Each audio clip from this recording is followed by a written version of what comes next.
दिद्या हे तर अगं काय करायला कैरीची वाटणी करावी ते कर कर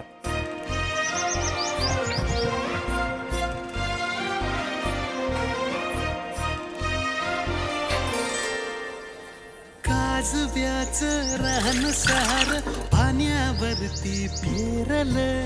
दाटलेलं हसू गुलाबी आभाळावर कोरल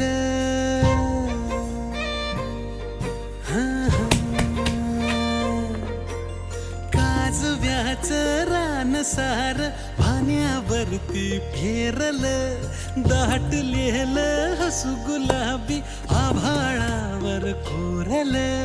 लाजाळूची लाज आली